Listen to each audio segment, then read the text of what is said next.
आज की वीडियो शुरू करने से पहले मेरा आप सबसे एक सवाल है, क्या वॉरेन बफेट दुनिया के सबसे ज़्यादा रिटर्न लाने वाले इन्वेस्टर हैं? अगर ऐसा नहीं है तो वो इतने ज़्यादा फेमस क्यों हैं? उनके अलावा किसी और का हमने इतना ज़्यादा नाम क्यों नहीं सुना? तो इसका आंसर आप मुझे कमेंट सेक्शन में दे सकते हैं, वरना वीडियो के आखिरी में तो मैं इसका आंसर आपको बता ही दूंगा।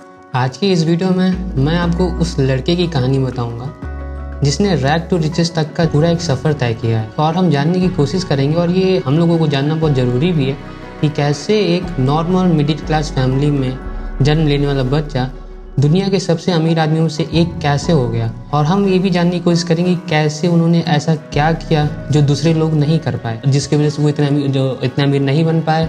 और वॉरेन बफेट को पूरी दुनिया जानती है। वॉरेन बफेट को ओरेकल ऑफ ओमाहा कहते हैं, और इनकी अगर मैं प्रेजेंट नेटवर्थ बताऊं तो 130 बिलियन से भी ज़्यादा की प्रेजेंट नेटवर्थ है इनकी, और ये दुनिया के सबसे मोस्ट सक्सेसफुल इन्वेस्टरों में से एक हैं। वॉरेन बफेट अभी करंटली देखा जाए तो अपनी कंपनी बर्कशायर हैथवे के सीईओ हैं, जो कि एक इन्वेस्टिंग कंपनी है जो डिफरेंट कंपनीज में इन्वेस्टमेंट करने का काम करती है। ये वीडियो थोड़ी सी लंबी हो सकती है, क्योंकि आज की इस वीडियो का जो टारगेट है मेरा, आप लोगों को ये बताना नहीं है कि वॉरेन बफेट आज जो हैं वो क्यों हैं, वो वॉरेन बफेट आज क्या है उससे इस वीडियो का कोई मतलब नहीं है। इस वीडियो का जो मेन मोटिव है मेरा, वो बताना आप लोगों को कि वॉरेन बफेट जो आज हैं वो क्या बचपन से ऐसे थे, क्या बचपन से ही वो इतने अमीर आदमी थे जो आज हैं, और जैसा कि हम आज उन्हें जानते हैं क्या वैसे ही वो बचपन से हैं। तो इन सब सारे क्वेश्चन का आंसर आज की इस वीडियो में हम लोग जानने की कोशिश करेंगे। इस वीडियो में हम मेनली 8 से 9 पॉइंट पे बात करने वाले हैं। मेनली पहला तो जो जनरल इंस्ट्रक्शन है कि हम बफेट को थोड़ा सा बैकग्राउंड देखेंगे कि बफेट कहाँ से हैं, उनके फैमिली में कौन कौन है। उसके बाद जो इंपॉर्टेंट है हमारे लिए, जो जानना बहुत जरूरी है कि बफेट की ऐसी इन्वेस्टमेंट फिलॉसफीज क्या रही हैं जो वो हमेशा फॉलो करते हैं। बफेट अपने सीक्रेट्स किसे मानते हैं, वो जब उनसे कोई पूछता है तो आप बताइए कि आपकी इतनी बड़ी सक्सेस का रीजन क्या है, तो बफेट उसका क्या जवाब देते हैं, तो वो भी हम जानने की कोशिश करेंगे। उसके बाद बफेट्स ने कुछ रूल्स बताए हैं जो आज दुनिया के बहुत से लोग मानते हैं, और फिर हम उसे जानने की कोशिश करेंगे वो रूल्स क्या हैं। उसके बाद जो आप बफेट्स के अगर कभी आपने इंटरव्यू सुने होंगे तो बफेट जिसकी बात करते हैं वो है पावर ऑफ कंपाउंडिंग। तो पावर ऑफ कंपाउंडिंग के बारे में भी हम लोग जानने की बहुत कोशिश करेंगे, और ये भी जानने की कोशिश करेंगे कि बफेट क्यों कहते हैं कि जो स्टॉक मार्केट है it's all about human behaviour.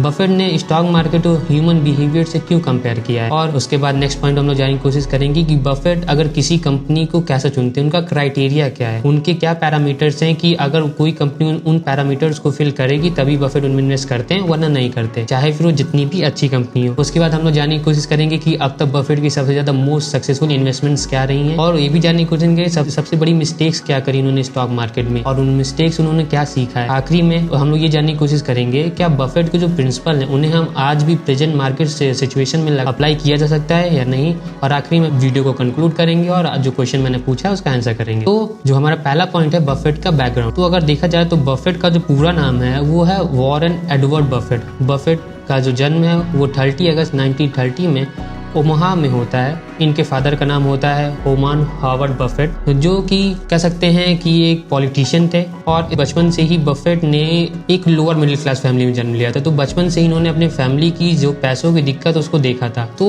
यही चीज़ हमें पता चलती है कि बचपन से ही ये मनी मेकिंग, इन्वेस्टमेंट और बिजनेस में इनका बहुत ज़्यादा इंटरेस्ट आया। ये हमको ऐसे ही पता चल सकता है कि जब ये बस 11 साल के थे तो इन्होंने अपना पहला स्टॉक खरीदा, जिस उम्र में हम लोग शायद कुछ नहीं करते हैं, हम लोग को कुछ समझ भी नहीं रहती है। तो इन परेशानियों को देखते हुए बफेट ने क्या किया, बफेट जानते थे कि अगर मुझे अपने फैमिली के लिए कुछ करना है तो मुझे बहुत जल्दी कुछ ना कुछ करना पड़ेगा। तो हाई स्कूल आते आते बफेट को अपने जो इन्वेस्टमेंट थी, जो बिजनेस था, उसे इतनी सक्सेस पा चुके थे, ये कॉलेज जाना नहीं चाहते थे। लेकिन जैसा कि इन्होंने अपने फादर से बोला, लेकिन इनके फादर ने इन्हें मना कर दिया और कहा कि नहीं तुम कॉलेज जाओ। तो इन्होंने फिर यूनिवर्सिटी ऑफ नेब्रास्का से इन्होंने अपना कॉलेज किया। उसके बाद फिर ये अपना मास्टर्स करने के लिए कोलंबिया यूनिवर्सिटी में गए। इन्होंने हार्वर्ड बिजनेस स्कूल में भी अप्लाई किया था, लेकिन उनका वहाँ पे सिलेक्शन नहीं हुआ था। लेकिन कह सकते हैं कि अच्छा ही हुआ कि उनका हार्वर्ड बिजनेस स्कूल में सिलेक्शन नहीं हुआ। जब वो कोलंबिया यूनिवर्सिटी में गए तो बफेट इस बात को खुद मानते हैं कि ये इनकी पूरी लाइफ का एक टर्निंग पॉइंट था, क्योंकि कोलंबिया यूनिवर्सिटी में ही इनकी मुलाकात होती है बेंजामिन ग्राहम से, जिन्हें हम लोग फादर ऑफ वैल्यू इन्वेस्टिंग भी कहते हैं। ऐसा माना जाता है कि जो वैल्यू इन्वेस्टिंग का कॉन्सेप्ट है वो बेंजामिन ग्राहम ने ही लाया था, और बफेट जो वैल्यू इन्वेस्टिंग का जो चीजें फॉलो करते हैं वो उन्होंने बेंजामिन ग्राहम से ही सीखी थी। अब दूसरा पॉइंट, अब हम लोग बात करेंगे बफेट की जो इन्वेस्टमेंट फिलॉसफीज क्या रही हैं। बफेट ऐसी क्या फिलॉसफीज को फॉलो करते हैं जिसकी वजह से इतनी अच्छी इन्वेस्टमेंट कर पाए अभी तक। तो ऐसा माना जाता है, बफेट खुद कहते हैं कि मेरी सक्सेस का एक ही बड़ा रीजन है कि मैं जो रूल्स बनाता हूँ, जो मैंने फिलॉसफी बनाई, मैं उन्हें कभी अपनी लालच में आके तोड़ता नहीं हूँ। इसके 5 पॉइंट है इसके अंदर जिसे वो हमेशा कभी भी इन्वेस्टमेंट करने से पहले ध्यान रखते हैं। पहला है कि वो वैल्यू इन्वेस्टिंग पे ध्यान देते हैं। वैल्यू इन्वेस्टिंग का सिंपल सा मतलब ये होता है कि आप ऐसी कंपनीज में इन्वेस्टमेंट करो जिनका जो करंट प्राइस है वो उनकी इंट्रिंसिक वैल्यू से नीचे ट्रेड होना चाहिए। इंट्रिंसिक वैल्यू का मतलब क्या है, कंपनी के पास जितने भी एसेट्स हैं उनकी जो रियल वैल्यू है वो उसके करंट प्राइस से ज्यादा होनी चाहिए, तो बफेट उसमें इन्वेस्टमेंट करते हैं। दूसरा है वो कंपनीज के फंडामेंटल्स पे ज्यादा ध्यान देते हैं, ना कि किसी न्यूज पे। बफेट न्यूज पे बिल्कुल भी ध्यान नहीं देते, वो कंपनीज के फंडामेंटल्स को डीपली चेक करते हैं, उसकी balance sheet, profit and loss statement, हर चीज वो अपने खुद रीड करते हैं। तीसरा पॉइंट है बफेट की किसी भी अगर किसी कंपनी को इन्वेस्टमेंट करते हैं तो वो बिजनेस की तरह करते हैं। बफेट ये नहीं देखते कि मैं इस कंपनी में इन्वेस्ट कर रहा हूँ, बफेट देखते कि मैं एक बिजनेस इन्वेस्टमेंट कर रहा हूँ और बिजनेस को ग्रो करने में टाइम लगता है। तो बफेट फिर जब एक किसी भी कंपनी में इन्वेस्टमेंट कर देते हैं तो वो रोज उसका प्राइस नहीं चेक करते, वो जानते हैं जब मैंने किसी बिजनेस में इन्वेस्टमेंट किया है तो उसे ग्रो होने में टाइम तो लगेगा। चौथा पॉइंट है कि बफेट हमेशा लॉन्ग टर्म होल्डिंग पे ही ध्यान देते हैं। बफेट कहते हैं अगर आप किसी स्टॉक को खरीद रहे हो और उसे अगर आप 10 साल के लिए होल्ड नहीं कर सकते तो उसे आप 10 मिनट में होल्ड मत करिए। बफेट सिंपल सा रूल कहते हैं कि मुझे शॉर्ट टर्म मार्केट में क्या हो रहा है उससे मुझे कोई मतलब नहीं है, मुझे तो लॉन्ग टर्म देखना है, क्योंकि लॉन्ग टर्म में क्या होता है उससे मुझे मतलब है। शॉर्ट टर्म की तो मार्केट जो उसका प्राइस है वो तो शॉर्ट टर्म न्यूज पे फ्लक्चुएट करता ही रहेगा, लेकिन लॉन्ग टर्म में जिस कंपनी में फंडामेंटल अच्छे होंगे उसको ऊपर जाना ही जाना है। और जो पांचवा पॉइंट है हमारा वो है क्वालिटी ओवर प्राइस। बफेट कहते हैं मैं एक अच्छी कंपनी को एक महंगे दाम में खरीद सकता हूँ, इसके बजाय मैं एक बेकार कंपनी को सस्ते दाम में खरीदूं। अगर आप इस ये जो थॉट है इसको समझे होंगे तो आप इसकी जो इंपॉर्टेंस उसको समझ पाए होंगे। तो हमारा तीसरा पॉइंट है बफेट्स कैसे क्या सीक्रेट्स रहे हैं जिसने इनकी इतनी मदद करी इतनी ज्यादा सक्सेस पाने में। तो ये बफेट ने खुद माना है कि जो स्टॉक मार्केट है वो डे टू डे चेंज होता रहता है। अगर आपको स्टॉक मार्केट में टिके रहना है तो आपको लगातार पढ़ते रहना होगा। Stock market is all about reading. तो इन्होंने पहला एम्फेसिस देते हैं रीडिंग में, मतलब एजुकेशन पे, और दूसरा वो एम्फेसिस देते हैं पेशेंस। बफेट कहते हैं लगातार इसमें आपको पढ़ते रहना है, क्योंकि day to day market change होती रहती है। कभी मार्केट सेंटीमेंट चेंज हो जाएगा, कभी इन्वेस्टर सेंटीमेंट चेंज होगा, कभी इंडस्ट्रीज में कुछ चेंज आएगा या पूरी इंडस्ट्रीज बदल जाएंगी। तो आपको लगातार पढ़ते रहना होगा, आपको समझते रहना होगा कि किस एरिया में ज्यादा ग्रोथ आएगी, किस एरिया में ग्रोथ अभी स्लो होने वाली है। और इसके साथ साथ सबसे ज्यादा जरूरी है वो है आपका पेशेंस। अगर आपके पास पेशेंस नहीं है तो आप पैनिक में स्टॉक को सेल करके निकल जाओगे और आप हमेशा लॉस ही बुक करोगे और कभी भी आप प्रॉफिट नहीं बना पाओगे। तो ये दो मेन सीक्रेट्स बफेट्स कहते हैं, एक कंटिन्यूअस लर्निंग और पेशेंस। ये दो चीज जो है वो सीक्रेट्स हैं बफेट के, जो मानते हैं कि मेरी सक्सेस का सबसे बड़ा रीजन यही है। चौथा पॉइंट है हमारा, आप जानेंगे बफेट्स कैसे रूल्स क्या है। बफेट ने मेनली 2 रूल दिए हैं। पहला रूल भी बहुत अच्छा है और दूसरा रूल आप जानेंगे तो और भी अच्छा लगेगा आपको। पहला रूल है बफेट का कि नेवर लूज योर मनी, मतलब हम मार्केट में आना है तो कभी भी अपने पैसे को रिस्क पे नहीं लगाना है। इस बात का हम सबको ध्यान रखना होता है कि क्योंकि भाई हम सबका जो मनी है सबके पास लिमिटेड होता है और हम सबके पास अपना हार्ड एंड मनी होता है, तो कोई भी अपना पैसा कभी भी लूज करना नहीं चाहता। लेकिन कभी कभी हम लोग ऐसे पैसे, क्योंकि पैसे में हम लोग इमोशंस ला देते हैं, तो इमोशन की वजह से कभी कभी हम स्टॉक मार्केट में आके गलतियां कर जाते हैं, उसी गलती में फिर हमारे पैसे लॉस होते हैं। तो बफेट्स कहते हैं कि सिंपल सा पहला रूल यही बनाएंगे, मुझे कुछ भी चाहे मैं स्टॉक मार्केट में कैसे भी स्टॉक खरीदूं, लेकिन मेरा पहला मोटिव होना चाहिए कि मुझे अपने पैसे लूज नहीं करने हैं। और दूसरा रूल सबसे अच्छा है कि पहले रूल को कभी मत भूलिएगा। बफेट इसीलिए एम्फेसिस देते हैं क्योंकि बफेट जानते हैं कि स्टॉक मार्केट में आते हैं, अगर आपको समझ नहीं है तो आप उसमें बहुत पैसे लूज कर सकते हैं और फिर आप पैसे लूज करके स्टॉक मार्केट को आप समझेंगे ये तो गैम्बल है और आप स्टॉक मार्केट में फिर कभी इन्वेस्टमेंट नहीं करेंगे, जो कि ऐसा कभी नहीं करना चाहिए। अब 5वां पॉइंट हमारा power of compounding. Power of compounding हम लोग जैसे हमेशा हम लोग अपनी क्लासेस में पढ़ते हैं कि एक सिंपल इंटरेस्ट होता है, कंपाउंड इंटरेस्ट होता है। सिंपल इंटरेस्ट क्या होता है कि जो हमें बैंक देते हैं, बैंक है अगर आपने उसमें 100 रुपये रखा है तो बैंक अगर आपको 10% भी इंटरेस्ट रेट देते हैं, जो कि बहुत रेयर ही होता है कि बैंक कभी आपको 10% दे। तो अगर आपने 1 साल उसमें पैसा रखा तो आपको जो नेक्स्ट ईयर आपका पैसा रहेगा वो 110 रुपये हो जाएगा, मतलब 100 रुपये जो आपका पहले था और 1 साल का जो आपको 10 रुपये इंटरेस्ट मिला 110, और दूसरे साल वही 10 उसमें 10 रुपये और ऐड हो जाएगा, वो हो जाएगा 120 रुपये। लेकिन कंपाउंडिंग के साथ ऐसा नहीं होता। कंपाउंडिंग में अगर आपने किसी कंपनी में इन्वेस्ट करके रखा है और वो 10% के CAGR से भी ग्रो करती है, तो अगर आपका पहले ईयर आपने 100 रुपये इन्वेस्ट किए तो 1 साल के बाद वो आपका 110 रुपये होगा, लेकिन दूसरे साल वो आपका पैसा आपको 100 रुपये से नहीं 10% देगा, वो आपको 110 रुपये से देगा। तो मतलब अब दूसरे ईयर आपके पास 121 रुपये होंगे, मतलब 110 + 11 टोटल हो जाएंगे 121।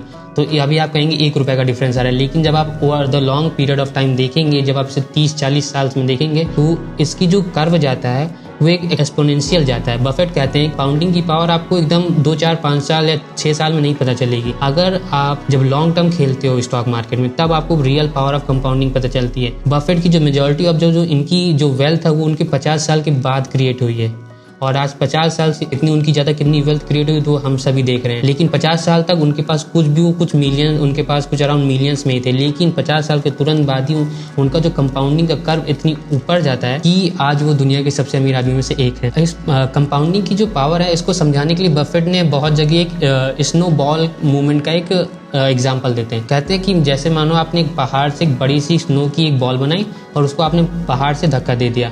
जैसे जैसे वो नीचे आती जाती है वो राउंड करती है, जैसे जैसे वो राउंड करती जाएगी उसका जो साइज वो बड़ा होता जाएगा। तो वो कहते हैं सेम इसी तरह कंपाउंडिंग भी काम करती है। शुरुआत में तो आपको पता नहीं चलता कि आप कंपाउंडिंग काम कर भी रही है कि नहीं, लेकिन जब आप आप किसी भी कंपनी में, स्टॉक में इन्वेस्ट रहते हो, जब over the period of time आप देखते जाते हो कि हाँ अब मेरी इन्वेस्टमेंट बहुत अच्छा बढ़ती जा रही है। अचानक फिर आपको स्टार्टिंग में आपको शायद 5 साल 10 साल ना समझ में आए, लेकिन जब जहाँ 20 साल 25 साल होंगे तब आपको समझ में आएगा कि हाँ मुझे कितना अच्छा फायदा कंपाउंडिंग देती है। हमारा 6 पॉइंट है कि बफेट ह्यूमन बिहेवियर को कैसे समझते हैं। बफेट कहते हैं कि स्टॉक मार्केट एक लगातार चलने वाली एक लड़ाई की तरह होता है। क्यों? क्योंकि जिस स्टॉक को कोई खरीद रहा होता है उसी समय उसी स्टॉक को कोई बेच रहा होता है। किसी को उस समय लगता है कि अभी स्टॉक किसी काम का नहीं है और किसी को लगता है कि अब स्टॉक में अपॉर्चुनिटी है, मैं इसको अब खरीदूंगा। कुछ हमेशा ग्रीड में रहते हैं कि अब ये अच्छा जा रहा है, वो अच्छा जा रहा है। कुछ लोग फियर में रहते हैं कि अब ये नीचे जा रहा है, इसको मैं बेच देता हूँ। कुछ लोग सोचते हैं कि क्या मैं प्रॉफिट अभी बुक करूँ या मैं इसे रहने दूँ। तो ये सब जो क्वेश्चन है हमेशा सभी इन्वेस्टरों के दिमाग में चलते रहते हैं। इसलिए बफेट कहते हैं कि अगर आपको स्टॉक मार्केट को समझना है तो आप ह्यूमन बिहेवियर को समझो, क्योंकि अगर आप ह्यूमन बिहेवियर को जानते हो तो आप समझ जाओगे कि स्टॉक मार्केट कैसे काम करेगा। क्योंकि ऐसा हम सब नोटिस करते हैं कि स्टॉक मार्केट क्या होता है, जैसे ही कोई ख़राब न्यूज़ आती है तुरंत पैनिक सेल हो जाता है। रिटेल इन्वेस्टर तुरंत डर के और बेचते हैं और वो और नीचे जाता है। तो सेम रीजन वैसे ही होता है ना। तो आपको ह्यूमन बिहेवियर को समझना बहुत जरूरी है। बफेट कहते हैं कि आपको कभी भी स्टॉक का प्राइस नहीं देखना चाहिए, आपको देखनी चाहिए उसकी इंट्रिंसिक वैल्यू। कंपनी को कभी भी प्राइस के बेसिस पे जज करोगे तो हमेशा मानो एक बार आप सही हो सकते हो, 2 बार सही हो सकते हो, लेकिन आप मेजोरिटी ऑफ द टाइम सही नहीं हो सकते। कभी ना कभी ऐसे आपको बहुत ज्यादा लॉस हो जाएगा। तो हमेशा कंपनीज के फंडामेंटल्स में जाओ, हमेशा उसके इंट्रिंसिक वैल्यूज को देखो। कंपनी रियल में क्या अच्छा बिजनेस कर रही है, करंट प्राइस क्या, उससे हमें कोई मतलब नहीं है। अभी कंपनी की क्या सिचुएशन है और आगे फ्यूचर में क्या रहेगी, हमें मेनली उस पर ध्यान रखना चाहिए। और बफेट का एक कोट भी है कि बफेट कहते हैं कि स्टॉक मार्केट एक ऐसा डिवाइस है जो कि मदद करता है जिन इम्पेशेंस लोगों के पास जो मनी उसको ट्रांसफर करता है पेशेंस लोगों के पास। मतलब जो जिनके पास पेशेंस नहीं होता वो बेच देते हैं और जिनके पास पेशेंस होता है वो उसको होल्ड करके रखते हैं। वो जानते हैं कि अभी मैं होल्ड कर रहा हूँ, चाहे जो जाए मुझे पता है कि आगे चल के आगे इसको बढ़ना ही है। बफेट कहते हैं स्टॉक मार्केट में stay patient, stay compose and let the market play it's game. Buffett कहते हैं शांत रहो, कंपोज रहो, ज़्यादा पैनिक मत करो और जैसा मार्केट चल रहा है उसे चलने दो, क्योंकि एट द एंड मार्केट को ऊपर ही जाना है। क्योंकि आप खुद ही सोचो, अगर स्टॉक मार्केट को रुकना है तो कंपनी की पूरे देश की इकोनॉमी रुकनी होगी और अब तो किसी भी देश की इकोनॉमी कभी नहीं रुकेगी। अब हमारा 7 पॉइंट है कि बफेट के क्या क्राइटेरिया हैं जो किसी इन्वेस्टमेंट करने से पहले वो किसी भी कंपनी में जरूर देखते हैं। पहला, जैसे मैंने पहले बताया कि वो इसके स्ट्रॉन्ग मैनेजमेंट को देखते हैं। जैसे किसी भी गाड़ी को चलाने वाला एग्जांपल लेते हैं कि हाईवे में आप कोई कार चला रहे हो तो उसको सबसे ज्यादा उस गाड़ी में बैठा हुआ कौन जरूरी है, उसका ड्राइवर, क्योंकि ड्राइवर के ऊपर डिपेंड होता है कि वो गाड़ी चाहे लगा दे या एक्सीडेंट हो सकता है। लेकिन इसी तरह सेम टू सेम इसी तरह कंपनीज में होता है। अगर कंपनी को चलाने वाले ही ठीक नहीं है, अगर उनमें कैपेबिलिटी नहीं है तो हमारे आगे चल के कंपनी क्या करेगी हमें नहीं पता। तो अगर आपको सबसे पहले किसी भी कंपनी को देखना है तो उसके मैनेजमेंट में भी आपको जरूर देखना चाहिए कि क्या मैनेजमेंट कैसा है। मैनेजमेंट में जो लोग हैं क्या उन्हें जिस इंडस्ट्री में कंपनी काम कर रही है उसमें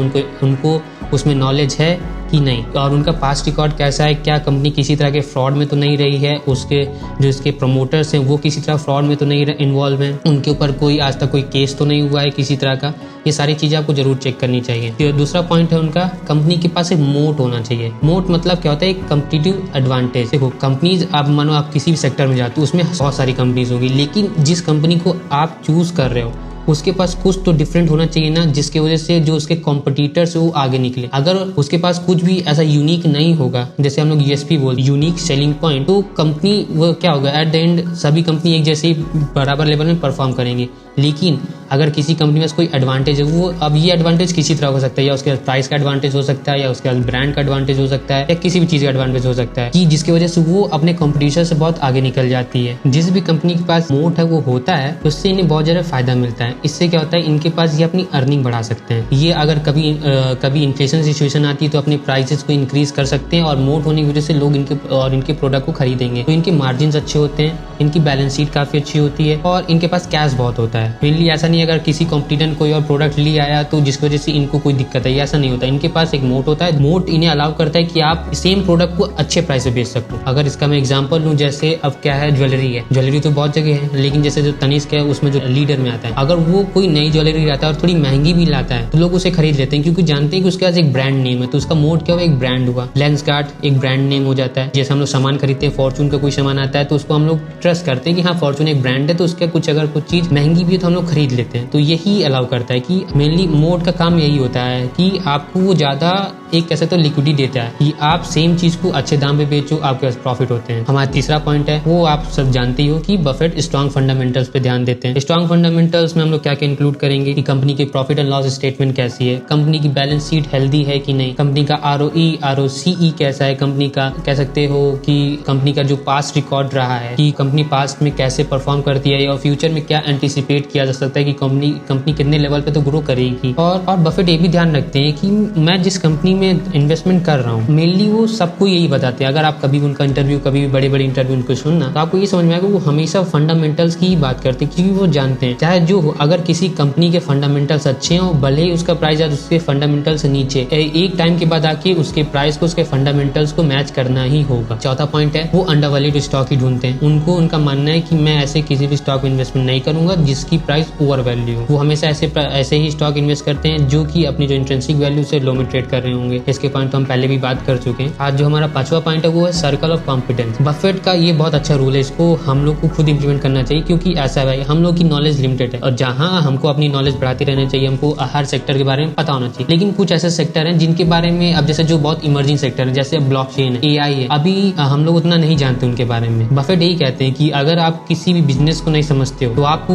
उस बिजनेस में जितनी भी कंपनीज उनमें आपको इन्वेस्टमेंट नहीं करनी चाहिए। जैसे ऐसे बहुत सारे स्टॉक्स है, बफेट कहते हैं कि मैं जानता था कि मुझे ये अच्छे स्टॉक है लेकिन मुझे उस इंडस्ट्री की समझ नहीं थी तो मैंने इन्वेस्टमेंट नहीं किया। अब लोग इसे चाहे जो कहें, लेकिन बफेट का मानना है कि अगर जो कोई बिजनेस मुझे समझ में नहीं आता तो मैं उसमें इन्वेस्टमेंट नहीं करूंगा, फिर वो चाहे जितना ही अच्छा हो। अब हमारा जो 8 पॉइंट है जो कि जानना बहुत जरूरी है कि बफेट के सबसे फेवरेट स्टॉक क्या है। अगर अभी हम प्रेजेंटली देखें जो बर्कशायर हैथवे की सबसे ज्यादा जिसमें होल्डिंग्स है वो है सबसे पहले एप्पल है। अभी तक बफेट ने कभी भी कोई टेक्नोलॉजी स्टॉक में इन्वेस्ट नहीं करते, लेकिन बफेट अपने आप को over the period time adapt करते हैं। तो हम लोगों को भी यही करना है क्योंकि अगर आप मार्केट साथ बदलोगे नहीं तो आप मार्केट को कभी भी आप मार्केट में टिक नहीं पाओगे। ये रूल है, अगर आपको मार्केट में टिकना है तो आपको समय के साथ चेंज करना होगा। 5.5% से ज्यादा की होल्डिंग है बर्कशायर हैथवे की एप्पल में। बैंक ऑफ अमेरिका में मोर देन 10% ये होल्ड करते हैं। कोका कोला जो इनका सबसे ज्यादा फेवरेट स्टॉक में है वो 9.4% से ज्यादा होल्डिंग है इनकी। और अमेरिकन एक्सप्रेस जो कंपनी है उसमें इनकी 18.3% होल्डिंग है। और इसी तरह के बहुत सारे स्टॉक हैं, आप चाहो तो गूगल में जाके चेक कर सकते हो कि बर्कशायर हैथवे की जब सबसे लार्जेस्ट होल्डिंग क्या है। लेकिन अब हमारा जो 9 पॉइंट है वो सबसे ज्यादा जरूरी है क्योंकि सक्सेस की बातें तो सब करते हैं लेकिन जो मेन बात है वो है फेलियर। बफेट किन स्टॉक में अगर बफेट से कोई पूछता है बफेट अपने आप को ड्रॉबैक या उनकी गलतियां क्या मानते हैं। बफेट मानते हैं उन्होंने जो सबसे खराब इन्वेस्टमेंट करी थी वो थी कोनोफिलिप। वो कोनोफिलिप क्या है कि एक बफेट ने इसमें एक बहुत बड़ा स्टेक खरीदा था। उनको लगा था कि कंपनी बहुत अच्छा करेगी, लेकिन कुछ जब इन्वेस्ट करने के कुछ समय बाद इन्हें समझ में आया कि जिस वजह से मैंने इस कंपनी में इन्वेस्टमेंट की, इतनी रिसर्च की, उसके बाद बफेट गलत हुए। क्यों है? क्योंकि बफेट कहते हैं कि मैं उस स्टॉक में कह सकते हो कि मैंने सोचा कि फ्यूचर में बहुत अच्छा कर सकता है तो मैंने उसको हाई प्राइस में खरीदा, जिसकी वजह से मुझे इसमें लॉस करना पड़ा। तो यही, चाहे बिजनेस जितना भी अच्छा दिख रहा हो उसमें आप कभी भी ओवर प्राइस मत पे करो किसी भी। आप इसके लिए सबसे अच्छा होता है कि आप PE रेशियो को चेक करो, आप इंडस्ट्री PE रेशियो चेक करो, फिर उसका देखो जिस कंपनी में आप इन्वेस्टमेंट करने जा रहे हो उस कंपनी का PE क्या है, क्या इंडस्ट्री एवरेज उसका PE ज्यादा है, अगर ज्यादा है तो क्यों, उसका एक स्पेसिफिक रीजन होना चाहिए आपके पास। अगर आप सिर्फ फ्लो में या कंपनी के सिर्फ नाम में बह के अगर आप ऐसा इन्वेस्ट करते हो कि किसी ने आपको बता दिया कि नहीं ये इन्वेस्टमेंट ये कंपनी बहुत अच्छी है, तो ऐसा आपको 1-2 बार शायद आप सही हो जाओ, लेकिन ऐसा कभी होगा कि आपको उसमें काफी बड़े लॉस बुक करने पड़ेंगे। दूसरा जो बेकार इन्वेस्टमेंट उन्होंने की वो थी US एयरलाइन में। उनको लगा कि अब एयरलाइन सेक्टर बहुत ज्यादा अच्छा कर रहा है तो मैं US एयरलाइन में इन्वेस्टमेंट करता हूँ, लेकिन ऐसा नहीं हुआ। जिस वजह से उन्होंने ऐसा किया था, और बफेट कहते हैं कि मैंने US एयरलाइन में इसलिए भी इन्वेस्टमेंट किया था थे, क्योंकि उस समय जिस समय इन्वेस्टमेंट कर रहे थे उस समय इन्वेस्टर का फेवरेट था ये, तो इन्होंने भी फ्लो में बैक उसमें इन्वेस्टमेंट कर दी। लेकिन कुछ टाइम के बाद इन्हें भी फिर से वही चीज समझ में कि इनसे गलती हुई, लेकिन इसमें इनका लक साथ देता है कि इनको एक अच्छे टाइम पे इन्होंने इसमें एग्जिट किया, लेकिन प्रॉफिट में। लेकिन वो ये पूरी तरह से एक लक ही था, क्योंकि शायद अमेरिका किसी तरह के वॉर में इन्वॉल्व हो गया था, जिसकी वजह से जो ये कंपनी थी वो उसमें लॉजिस्टिक की सर्विसेज प्रोवाइड की, जिसकी वजह से काफी ज्यादा प्रॉफिटेबल हुई थी। उसमें बफेट को एक चांस मिला कि उन्होंने प्रॉफिट बुकिंग की, वरना बफेट जानते थे अगर ऐसा नहीं होता तो बफेट को इसमें बहुत ज्यादा जो पैसे थे वो लॉस हुए थे। चौथी थी, बफेट ने एक डेक्स्टर शूज नाम की कंपनी थी उसमें इन्वेस्टमेंट किया। उनको लगा कि एक शूज की कंपनी है, काफी ज्यादा डिमांड है, अच्छा कर सकती है फ्यूचर में, और इसका जो इकोनॉमिक मूड उन्हें अच्छा लगा, शायद ही प्राइसिंग का था। लेकिन उन्हें समझ में आया जिस वजह से उन्होंने इसमें इन्वेस्टमेंट करी थी वो वजह ही नहीं रही, जो उसका एक यूनिक पॉइंट था वो धीरे धीरे उसमें चला गया, जिसकी वजह से कंपनी कभी ज्यादा प्रॉफिटेबल नहीं हो पाई। तो बफेट इसको भी अपनी गलती मानते हैं। और सबसे बड़ी गलती बफेट जो मानते हैं वो मानते हैं कि उन्होंने जो गूगल में इन्वेस्टमेंट नहीं करी, क्योंकि जैसा मैंने आपको पहले बताया बफेट सर्कल ऑफ कॉम्पिटेंस को फॉलो करते हैं, मतलब उनको जो बिजनेस समझ में आता है उसी में इन्वेस्टमेंट करते हैं। गूगल एक ऐसे टेक स्पेस में था जो ज्यादा नहीं समझते, बफेट ने ज्यादा कोई टेक में इन्वेस्टमेंट करी भी नहीं, क्योंकि वो ये बिजनेस उन्हें ज्यादा समझ नहीं आता। बस उनकी सबसे जो अभी उन्होंने टेक में इन्वेस्टमेंट करी वो एप्पल है, वो हम सब जानते हैं। इसीलिए अगर हम लोग चाहे आप गलती कह सकते हैं या वो उनको अपने रूल्स पे पक्का कह सकते हैं कि वो अपने रूल्स कभी नहीं तोड़ते। अगर शायद वो गूगल में इन्वेस्टमेंट करते तो उनकी नेटवर्थ आज और भी ज्यादा होती। अब इस वीडियो का जो मोस्ट इंपॉर्टेंट पार्ट है वो हम लोग डिस्कस करेंगे। आप लोग कहोगे कि अंकित जो तुमने मुझे बताया ये पास की बात है, अब मुझे ये बताओ क्या जो बफेट के जो प्रिंसिपल आज प्रेजेंट में अप्लाई किया जा सकता है कि नहीं? तो इसका सिंपल सा आंसर है हाँ, क्योंकि स्टॉक मार्केट हमेशा सारे रूल सेम ही चलते हैं। ये हम लोग हैं जो इसे कॉम्प्लेक्स बनाते चले जाते हैं। हम लोग जल्दी प्रॉफिट बनाने के चक्कर में बहुत खतरनाक इन्वेस्टमेंट करते हैं, किसी पेनी स्टॉक में इन्वेस्टमेंट कर देंगे, किसी ओवर वैल्यू कंपनी में इन्वेस्टमेंट करेंगे, जिसकी वजह से हम फिर जल्दी हमको कभी इसमें प्रॉफिट होता नहीं है और फिर हम इसको लॉस में बुक करके और हमें फिर नुकसान होगा, हम इसमें लॉस बुक करके हम मार्केट से एग्जिट ले लेंगे और कभी फिर स्टॉक मार्केट में इन्वेस्टमेंट नहीं करते और एक अलग से ऐसी धारणा बना लेंगे कि स्टॉक मार्केट उसी बड़े लोगों का होता है, छोटे इन्वेस्टमेंट कर ही नहीं सकते। लेकिन ऐसा नहीं होता। बफेट कहते हैं कि उन्होंने जो प्रिंसिपल दिए उसको आप फॉलो करो, आपको गारंटी है कि आपको उसमें प्रॉफिट होगा ही होगा। क्योंकि आप कह सकते हैं इन्वेस्टिंग बहुत सिंपल है। इन्वेस्टिंग क्या है कि आप इन्वेस्टिंग में आप क्या करते हो, आप देश की जो ग्रोथ है उस पर पैसा लगाते हो। अगर देश को ग्रोथ करना है तो इंडस्ट्रीज को ग्रोथ करना होगा और इंडस्ट्री को ग्रोथ करने के लिए पैसा चाहिए, और अगर आप जब वो पैसा लगाते हो तो पक्का है कि इंडस्ट्री ग्रो करेंगे। शायद आपको एक में लॉस हो जाए लेकिन मेजोरिटी ऑफ द टाइम आपको फायदा ही होगा। तो वैल्यू इन्वेस्टिंग को हमेशा ध्यान में रखिए। मुझे वैल्यू इन्वेस्टिंग करनी है, ऐसा नहीं कि कोई मुझे ये बता रहा है कि भाई इस कंपनी में इन्वेस्टमेंट कर दो, ये बहुत अच्छी है आज और कल शायद ये तुम्हें बहुत अच्छा प्रॉफिट देगी जाए, ऐसा नहीं। आप क्या करो, अगर चलो आपको किसी ने कोई स्टॉक बता भी दिया तो आप उसको चेक करो कि आपको वैल्यू इन्वेस्टिंग का जो प्रिंसिपल है वो फॉलो कर रही है कि नहीं। वैल्यू इन्वेस्टिंग सिंपल से मतलब कि आप उसकी जो इंट्रिंसिक वैल्यू से चेक करो, क्या वो जो कंपनी जो करंट प्राइस में ट्रेड कर रही है वो उसके इंट्रिंसिक वैल्यू से नीचे ट्रेड कर रही है कि ऊपर। अगर ऊपर है तो आपको उसमें इन्वेस्टमेंट नहीं करनी चाहिए। दूसरा चीज है बफेट हमेशा इंफेसाइज करते हैं कि आपको लॉन्ग टर्म इन्वेस्टमेंट पे ही ध्यान देना है, शॉर्ट टर्म पे बफेट सिंपल कहते हैं आपको लॉन्ग टर्म में पैसा बनाना है तो आपको उतनी नॉलेज की जरूरत नहीं है। लेकिन शॉर्ट टर्म में अगर आपको आप शॉर्ट टर्म में बहुत जल्दी पैसा बनाना चाहते हो तो आप स्टॉक मार्केट में आपको नहीं आना चाहिए, क्योंकि शॉर्ट टर्म के चक्कर में हमारा बहुत ज्यादा लॉस होता है। जितने भी ट्रेडर होते हैं, मेजोरिटी ऑफ जो ट्रेडर होते हैं उनके पैसे जाते ही हैं, हमेशा वो पैसे लूज। लेकिन मेजोरिटी ऑफ जो ट्रेडर होते हैं जो हमारा जो नॉर्मल अभी ट्रेडिंग सीखना शुरू करते हैं उनका बहुत लॉस होता है। आप बिजनेस की क्वालिटी बहुत जरूरी है। आप एक अच्छे हमेशा राइजिंग और ग्रोइंग सेक्टर में ही हमें इन्वेस्टमेंट करनी चाहिए। अब अंकित कहोगे कि अंकित मुझे प्रेजेंट का एग्जांपल दो, जैसे अब कोई मुझे कहे कि अब तुम कन्वेंशनल जो एनर्जी उनके उस सेक्टर में इन्वेस्टमेंट करो तो मैं कभी नहीं करूंगा। अब कोई मुझे अगर कहे कि भाई आप सोलर में इन्वेस्टमेंट करो, आप ईवीज में इन्वेस्टमेंट करो, तो उसमें एक लॉजिक बनता है कि हाँ क्योंकि पॉल्यूशन बहुत बढ़ता जा रहा है, चाहते हैं ना चाहते हुए भी सबको अब ईवीज में शिफ्ट होना पड़ेगा, क्योंकि सनराइजिंग सेक्टर है उसमें हमें इन्वेस्टमेंट करना चाहिए। लेकिन अब कोई कहते हैं आप कोल में इन्वेस्टमेंट करो, तो मैं कोल में इन्वेस्टमेंट कोई नहीं करेगा ना, और ये बात आप खुद समझनी चाहिए आपको। जो चौथा चीज है ये आप इस पॉइंट को अच्छे समझना है कि जो आप अगर आप स्टॉक मार्केट में आते हो तो जो मार्केट करेक्शन है वो बहुत नॉर्मल, मार्केट हमेशा उठती है गिरती है, ये हमेशा चलता रहेगा। लेकिन आपको हमेशा एक ओवरऑल ग्राफ देखना चाहिए। मार्केट गिरती है उठती है फिर उठेंगी फिर गिरेंगी, लेकिन जो ओवरऑल ट्रेंड जाता है वो मार्केट हमेशा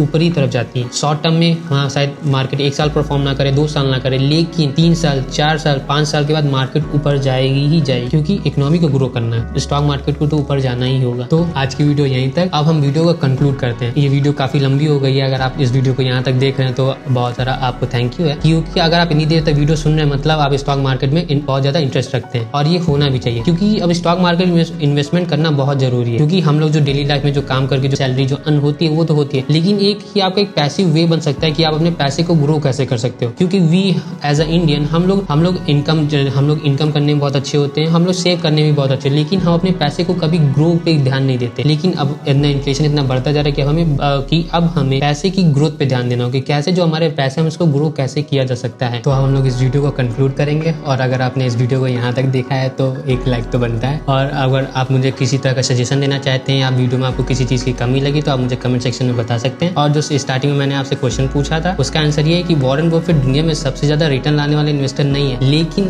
कंसिस्टेंट सबसे ज्यादा रिटर्न लाने वाले इन्वेस्टर है। मतलब वॉरेन बफेट की जो अराउंड जो CAGR ग्रोथ रही वो 19-20% के आसपास ही रहती, लेकिन वो ये जो ग्रोथ है उन्होंने अराउंड उनको अब इन्वेस्ट नहीं करते, मोर देन 60 ईयर से भी ज्यादा हो चुका है। तो लगातार वो पर ईयर उनकी जो ग्रोथ रही वो 20% से लाते हैं। इस वजह से आज वो इतने बड़े इन्वेस्टर्स के रूप में जाने जाते हैं। सो थैंक यू, मिलते हैं नेक्स्ट वीडियो में।